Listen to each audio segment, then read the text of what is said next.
Makanya ada bapa rohani, bapa roh kita siapa? Maka carilah guru-guru yang dekat dengan Allah. Dia jadi bapa rohani kita. Nah, kalau bapa kita di rumah ini, bapa fisik, pun wajib kita taat. Kenapa? Jasa dia melahirkan. Bapa kita memberi nafkah, kasih sayang sampai kita besar. Wajib dia tu, kita taat bakti sama dia. Tapi bapa rohani lebih dahsyat lagi. Ini saya sampaikan ni ya. Bapa rohani lebih dahsyat lagi. Itu di dunia bapa kita nolong kita. Akhirat belum tentu. Tapi kalau bapa rohani, Masya Allah, udah pasti dah ya. Sampai akhirat pun dia akan membela kita di hadapan Allah Subhanahu wa ta'ala. Kena anaknya, anak rohani. Ya, kata Abu Yazid Bustami, dia bilang, Abu Yazid bilang ni, aku tak bergeser, dia bilang, ndak aku masuk surga ndak mau, kata dia. Kata Abu Yazid, sampai murid-murid aku semuanya sudah dikeluarkan dari neraka Jahannam. Kalaupun ada murid yang masuk neraka Jahannam, dia akan ambil, kata dia. Itu beri gambaran bahwasanya pembelaan itu ada. Jadi bapa rohani itu ndak main-main sampai akhirat.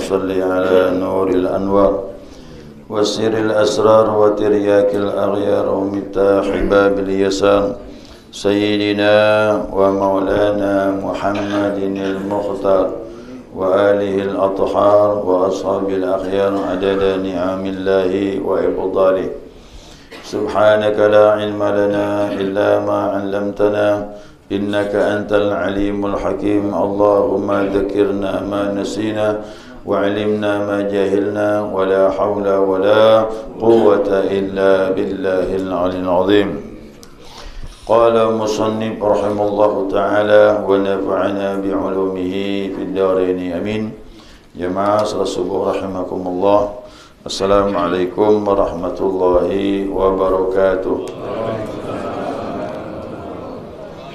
Alhamdulillah, senantiasa kita mengaturkan pujian dan syukur kita kepada Allah atas limpahan rahmah hidayahnya. Subuh ini kita dapat melanjutkan kajian kita, mudzakarah kita, panduan kitab Al-Minahus Saniyah.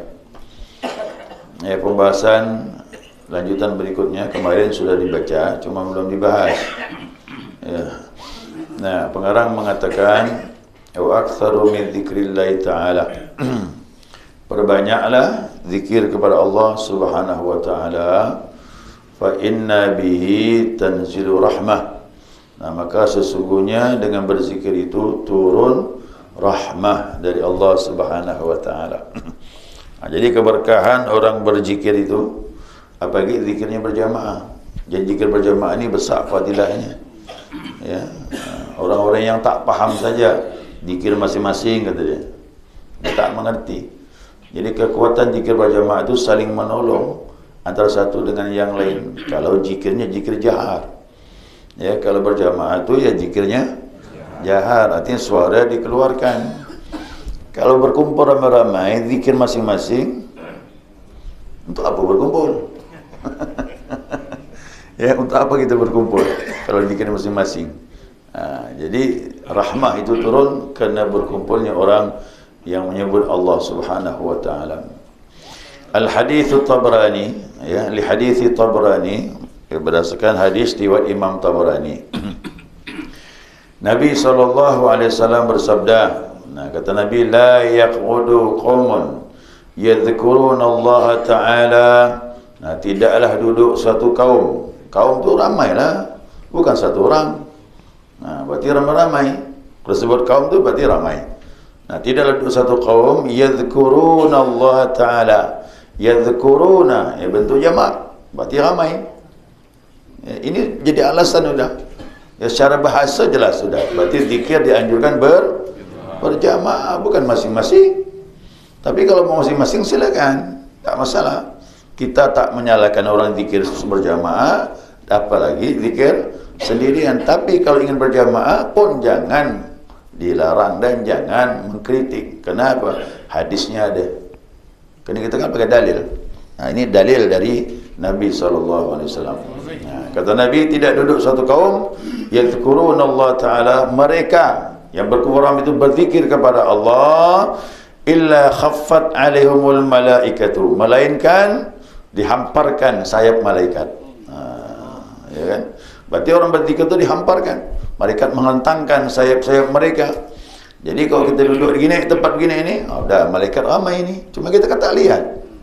Mandang tak? Lihat tak?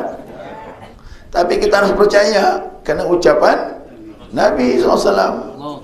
Jangan mengaku aku beriman dengan Nabi, tapi ucapannya tak percaya. Bohong lah tu.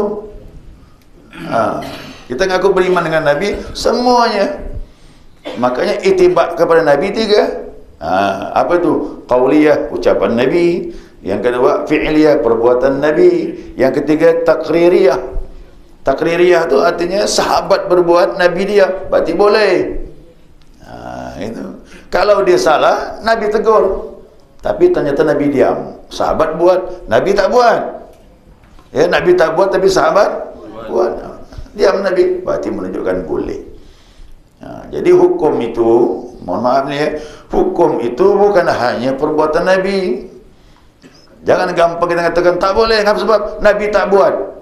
Walaupun Nabi tak buat, tapi ada ucapan Nabi, kita kerjakan. Walaupun Nabi tak buat, Nabi tak berucap, tapi pernah sahabat berbuat, Nabi diam, berarti boleh. Itu dia. Hukum begitu ya. Jadi kita buat hukum jangan nurut hawa nafsu kita. Kita harus terbuka semuanya. Jadi Masya Allah, ini sayap malaikat merentang ni. Nanti ada hadis ya. Sebut saya ambil dari kitab Riyadhus Shalihin, ada hadis yang khusus mengenai zikir berjamaah ini. Nah kemudian wasyahum rahmah, wa ghasyahum rahmah. Jadi dinaungi rahmat Allah, turun rahmah. 2, malaikat datang, kemudian rahmah Allah pun turun. Jadi orang berzikir itu 2, rahmah dapat, malaikat dekat. Kalau orang lalai kepada Allah, rahmat tak dapat, yang dekat siapa? Syaitan itu masuk dia bagi orang yang lalai. Siapa lalai, dia masuk. Ini mohon maaf ni ya. Jadi baru saya dapat kemarin tu. Ya, baru saya dapat kemarin dari beliau tu, tamu kita, kiai kita. Dia bilang apa? Saya pernah coba, kata dia bilang. Saya pernah coba, saya tak mau berzikir kepada Allah. Saya diam je, kata dia. Saya diam, kata dia. Tapi dia bisa merasakan ya. Kerana dia sudah dekat dengan Allah, faham sudah seluruh zikir. Saya diam aja, kata dia. Itu dia nak datang, datang dia. Syaitan itu, Pak. Tapi dia bisa merasakan, kita belum. Dia cerita kita dengar je lah. Cuman dia beri rahasianya. Begitu kita diam, saya tidak ingat Allah, saya kosongkan saja. Datang syaitan. Maka hati-hati, dia tidak bisa merasakan. Maka kita tak merasakan, tapi kita diganggu oleh syaitan. Tapi begitu dia angkat dia, la ilaha illallah, rontok semua, Pak. Keluar dia, lari dengan sendirinya. Maka zikir ni dahsyat sekali. Capek syaitan kena zikir ni. Mana? Letih dia. Tapi kalau kita lalai, senanglah dia. Makanya siapa berzikir, pergi berjamaah, malaikat yang datang. Kita mengundang malaikat. Tapi kalau kita lalai, kita mengundang syaitan. Disadari atau enggak, udah dia masuk. Kenapa? Orang lalai dia masuk. Orang ingat, pergi dia. Nanti ada pembahasan mengenai itu. Kemudian apa lagi? Yang ketiga, yang pertama tadi malaikat menghafalkan sayapnya, yang kedua rahmah Allah menaungi. Nah, wa dzakarahumullahu taala fi man indahu.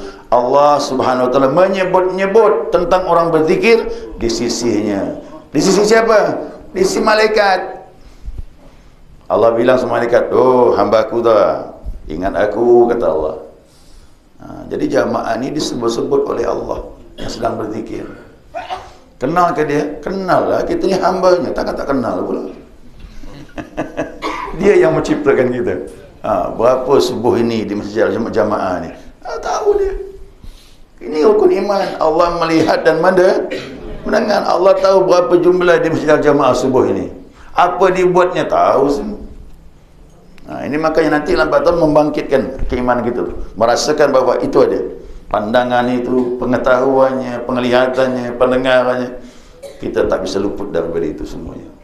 Ya. Nah, beruntunglah kita termasuk orang-orang yang disebut oleh Allah Subhanahu wa taala. Kemudian ada lagi yang kemarin saya sampaikan. Nabi SAW bersabda, kata Nabi, "Idza marartu bi riyadil jannah," ya, "idza marartum bi riyadil jannah farta'u." Apabila kalian bertemu dengan taman-taman surga, maka datanglah. Ya, farta'u tu artinya bersenang-senanglah di situ. Sahabat bilang, "Qalu wa ma riyadul jannah ya Rasulullah?" Mana taman-taman surga tu? Yang mana? Kata Nabi, "Hilakul dzikri," lingkaran-lingkaran orang yang berzikir kepada Allah. Jadi tanpa kita sadari, waktu kita berzikir berjamaah itu, kita sedang berada di taman surga. Artinya jalan ke sana mudah. Nuntut ilmu, jalan ke surga. Zikir berjamaah, jalan ke berbuat kebaikan. Jelas. Tapi majlis zikir ini dikatakan Nabi, seolah-olah kita berada di taman surga. Kalau seandainya ada yang sedang berzikir, meninggal pula dia, pindah tempat tu, ya, langsung pindah tempat dia. Dari dunia pindah taman-taman surga. Alam barzah tu jadi taman-taman surga. Masya Allah. Itu banyak kisah-kisah orang-orang yang meninggal dalam ibadah kepada Allah Subhanahu wa taala. Ya, ini ada hadis khusus saya bawa ni ya. Hadis sahih dari Imam Muslim. Ini agak panjang sikit ni. Mudah-mudahan waktu cukup. Ya. Riwayat Imam Muslim dari Abi Hurairah radhiyallahu an. Saya ni mohon maaf ya, terasa betul di mata ni. Nah, insya-Allah yang akan datang saya bagi kacamata. Sudah saya pesan dah, memang agak kuat sekali kabur ni. Itulah umur 54. Tak istilah lah. Saya memang berukur memang dah tu. Plusnya pun dah saya ukur dah.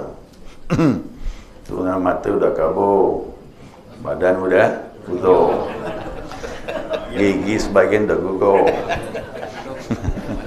Tak lama. Itu tanda-tanda tu. Ya, tanda-tanda tu harus kita pertimbangkan memang. Jangan banyak santai lagi, banyak ibadah. Ada tanda-tanda. Ya. Ini hadis sahih dari Imam Muslim dari Abu Hurairah berkata, "Anin Nabi sallallahu alaihi wasallam." Ini dari Nabi ya. Jelas ni hadis. "Inna Allah tabaraka wa ta'ala malaikatun." Sesungguhnya Allah Subhanahu wa taala yang Maha Suci, dia mempunyai malaikat. Harus dipaham ni, dia punya malaikat. Sayyaratun fuddalan yatatabba'una majalis adzikri. Jadi mereka, sayyarah tu artinya berjalan di muka bumi ni. Dia cari tempat-tempat yang punya keutamaan. Ya. Kemudian mengikuti satu lain, sampailah ketemu dengan majlis zikir. Jadi malaikat tu tiap hari berjalan muka bumi ni, dia mandang macam burung. Burung kan kok dia berjalan, burung elang. Dia di laut, apa caranya? Dia dah ke atas mandang. Oh, ni ikan ni. Turun dia, sambalnya nanti. Malaikat gitu dia. Dia di muka bumi ni berjalan dia. Ada majlis zikir. Turunlah dia. Mampir dia. Maka di rumah ada majlis zikir. Datang dia. Masjid apakan lagi. Jadi saya mohon maaf, orang-orang yang rumah Allah, masjid ni cuma bangun masjid ya, cuma salat 5 waktu, kita kurang mengundang malaikat. Tapi kita jadikan zikir berjamaah, apa zikirnya, maaf, ada waktu sampai setengah jam dan sebagainya. Masya Allah, lamanya malaikat bertahan. Ini masjid cuma dijadikan salat 5 waktu, 5 menit berubah, 5 menit berubah. Tapi kalau kita pakai tempat untuk majlis zikir, majlis salawat, oh Masya Allah, makin banyak malaikat datang mengundang tempat tersebut, maka berkah. Saya punya guru, dia bilang, saya ini dia bilang bisa bedakan mana masjid yang berkahnya kuat, mana yang tidak.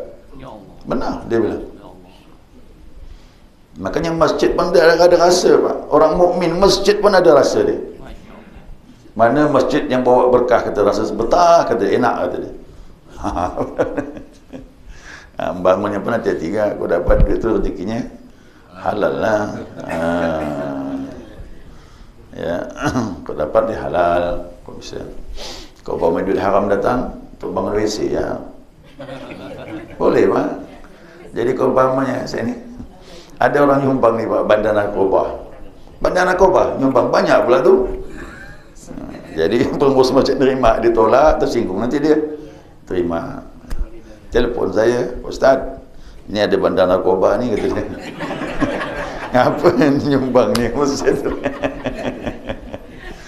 Boleh pakai? Boleh. Tahu Ustaz, buat WC. Nak apa? Untuk WC-nya, untuk pagarnya pun tak masalah. Tapi jangan masjid buat ibadah ni. Ya, cuma yang terbaik saya bilang untuk jalannya lah bagus. Ya, kalau ada gang-gang yang lagi betulkan jalan, kasih duit itu. Tak apa-apa. Sarana umum. Sarana umum itu yang terbaik.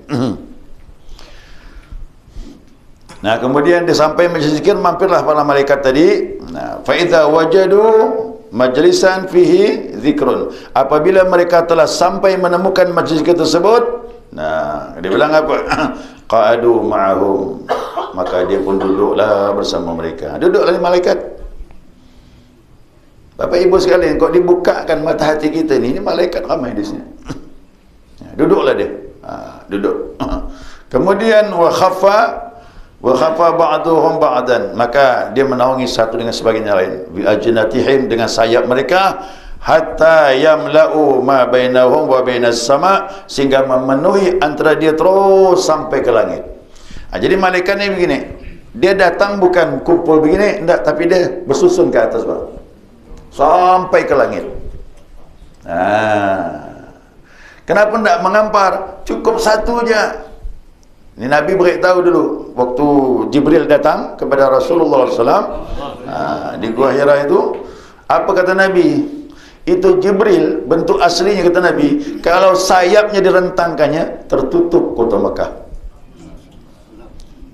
Tertutup kota Mekah. Satu malaikat, maka tidak perlu 2, 3, makin jauh namparnya tu. Dia bersusun ke atas, terus ke atas, sampai ke langit. Masya Allah, nyambung ni Pak. Bumi dengan langit ni nyambung oleh malaikat tu. Betapa berkahnya jamaah majlis zikir. Nah, fa idza tafarraqu araju, ya, apabila mereka telah berpisah majlis tersebut, maka naiklah mereka, ya, wasa'adu ila sama, naik ke langit semuanya, ya. Kemudian fa yas'aluhumullah azza wajal, maka Allah pun bertanya kepada malaikat yang naik tadi itu. Kata Nabi, wa huwa a'lamu, sedangkan Allah lebih tahu dari malaikat. Kenapa Allah bertanya? Untuk memberitahu kita ni, biar tahu betul betapa besarnya fadilah majlis zikir. Sebenarnya Allah tak usah tanya, dia lebih tahu malaikat. Cuman biar kita tahu iktibar tentang keutamaan orang berkumpul berzikir kepada Allah Subhanahu wa taala. Min aina ji'tum? Kau dari mana? Kata Allah. Tanya malaikat ni. Dari mana kalian, kata Allah? Dia bilang apa? Fa yaqulun ji'na min indi ibadika fil ardi. Kami datang dari hamba-hambamu di bumi, ya Allah. Tanya malaikat, ya. Yas'alunaka jannatak, yusabbihunaka, maaf, mereka bertasbih mensucikan engkau, yukabbirunak, mereka membesarkan engkau, wa yuhallilunak, mereka mengucapkan tahlil, iaitu la ilaha illallah kepada engkau, wa yahmadunak, mereka memuji engkau, wa yas'alunaka ya Rabb, tapi dia ada minta sama engkau ya Allah. Kata malaikat, dia ada minta dengan engkau ya Allah, majlis zikir tu. Qala wa madza yas'aluni, apa yang diminta dengan aku? Qalu yas'alunaka jannatak, mereka yang berkumpul tadi dalam doa mereka minta surga ya Allah. Biasa kan?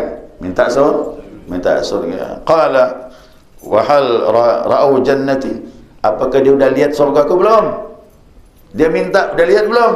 Nah, qalu la, belum ya Allah. Nah, belum ya Allah. Cuma sini nak jelaskan ya. Fakaifa law ra'au jannati, bagaimana kalau dia lihat surga aku? Hadis yang lain menjelaskan, kalau dia lihat surga engkau tentu lebih giat lagi ya Allah untuk beribadah kepada engkau. Maaf ni ya, ni hurufnya kecil-kecil ni saya begini mandangnya. Ya. Wa yastajirunak, mereka mohon perlindungan kepada engkau ya Allah. Qala wa mimma yastajiruni, apa yang dimintakan kepada aku untuk perlindungan? Min narik, dia minta berlindung dari neraka-Mu ya Allah. Wa hal ra'au nari, apakah dia telah lihat neraka aku? Qalu la, tidak ya Allah. Kata dia, bagaimana kau dah lihat neraka aku? Tentu dia lebih takut ya Allah. Wa yastaghfirunak, dia minta ampun kepada engkau ya Allah. Fa yaqul, Allah bilang qad ghafartu lahum, sungguh aku ampunkan dia semuanya. Ya, jadi kita bubar ini insya-Allah dosa kita bersih. Ya, diampuni oleh Allah Subhanahu wa taala. Nah, fa ataituhum ma sa'alu, dan aku beri apa yang dia minta, kata Allah. Dia sudah diampunkan Allah, apa yang diminta dikasih, kata Allah. Nah, wa ajrahum mimma istajaru, maka mereka mendapatkan ganjaran sebagaimana apa yang diharapkannya. Qala wa yaqulun, nah malaikat pun berkata lagi, nah Rabbi fihim fulan, di situ ada si fulan ya Allah, abdun khata', dia seorang hamba yang bersalah. Jadi kita berzikir ni, ada orang datang, yang datang ni yang buat dosa, buat salah, duduk majlis tu, ya duduk juga ada di situ. Innama marrun fajalasa mahum, dia lewat ya Allah, duduk bersama orang yang berzikir tersebut. Nah, faqala yaqul, Allah pun berkata, walahu ghafartu, dia tu pun yang duduk tadi tu tak berzikir, cuma duduk situ, pernah buat salah, dia pun aku ampunkan, kata Allah SWT. Humul qawmu la yashqa fihim jalisuhum, mereka tak akan kecewa duduk bersama mereka orang-orang yang berzikir kepada Allah Subhanahu wa taala. Kalaulah orang salah, cuma lewat sini masuk duduk, dia tak berzikir, tapi di situ ada orang berzikir, dia pun kena ampun. Diampuni oleh Allah. Pertanyaannya, bagaimana orang berzikir? Yang tak berzikir duduk situ diampunkan Allah. Jadi jangan khawatir, majlis taklim, majlis zikir, tiap hari kita dibersihkan oleh Allah SWT tanpa istighfar. Walaupun lupa istighfar, duduk di situ dah diampunkan oleh Allah, apalagi mohon ampun. Jadi jelas hadis ini, banyak sih hadis ini ya. Cuma di hadis ini gambaran bahwasanya hadirilah majlis taklim, majlis zikir. Insya-Allah di situ malaikat dekat dengan kita. Situ rahmat Allah turun kepada kita. Di situ Allah sebut nama-nama kita, si para malaikat. Nah, kemudian di situ juga kita dibersihkan dosa-dosa kita, insya-Allah. Amin ya rabbal alamin. Ya. Lalu kesimpulannya apa tadi terakhir? Nah, mereka berkata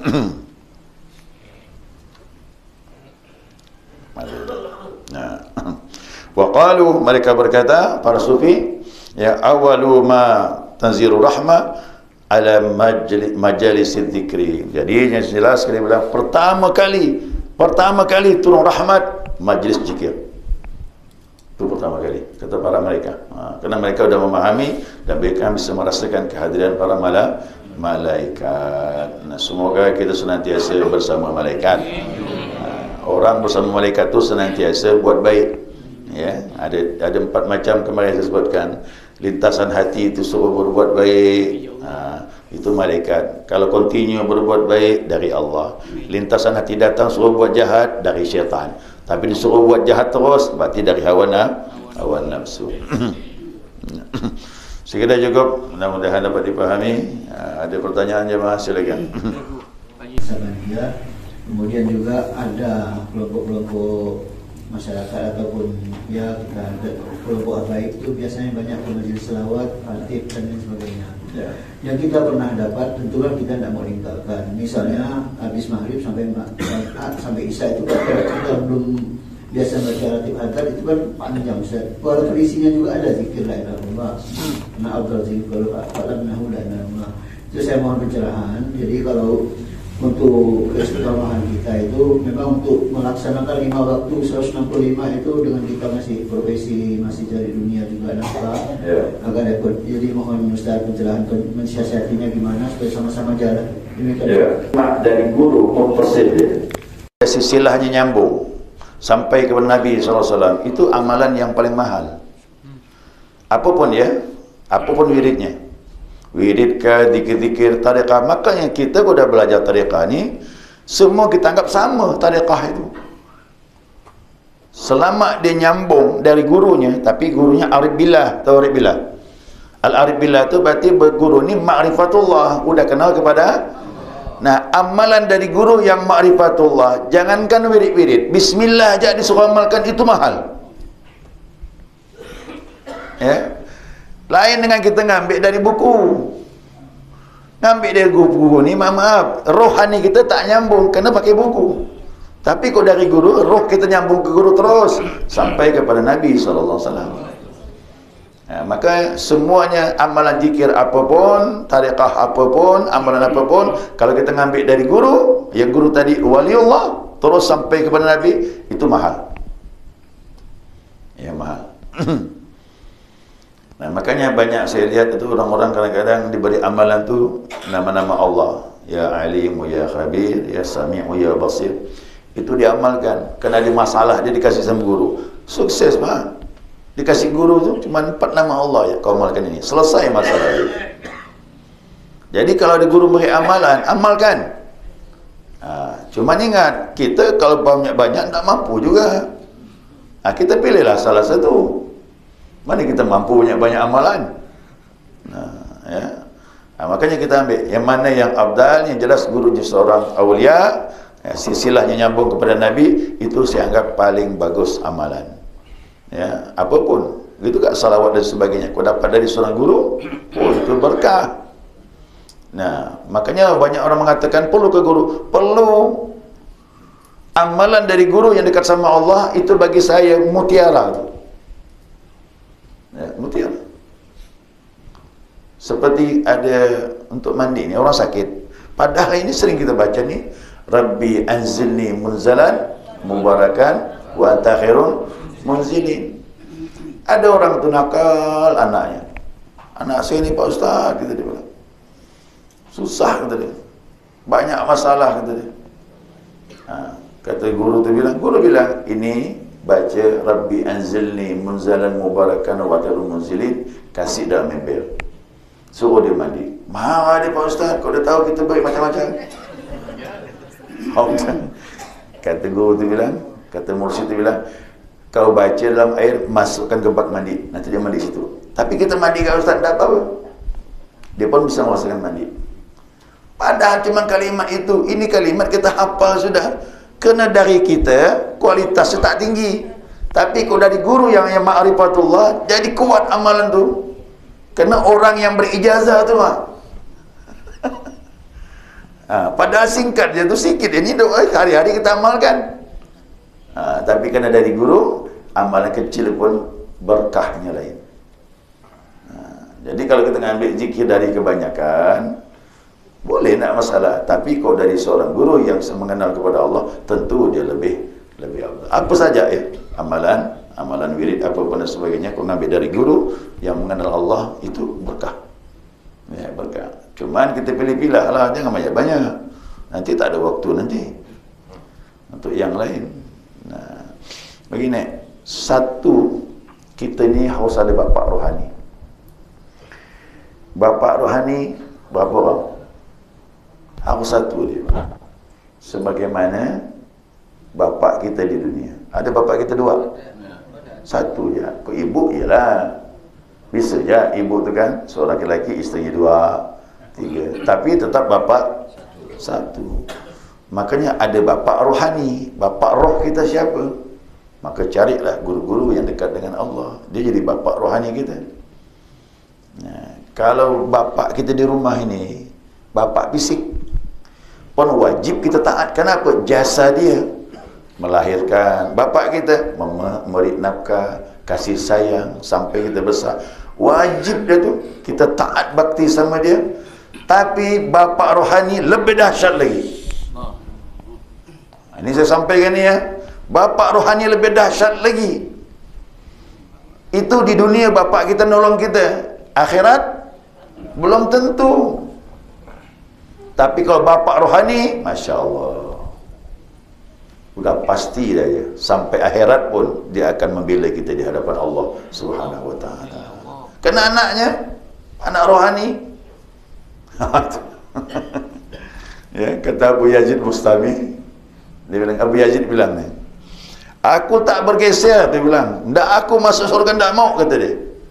Kata Abu Yazid, sampai murid-murid aku semuanya sudah dikeluarkan dari neraka Jahannam. Kalaupun ada murid yang masuk neraka Jahannam, dia akan ambil, kata dia. Itu beri gambaran bahwasanya pembelaan itu ada. Jadi bapa rohani itu ndak main-main sampai akhirat. Bapa kita di dunia wajib kita taati, tapi di akhirat kecuali bapa kita orang bertakwa bisa kumpul sama kita.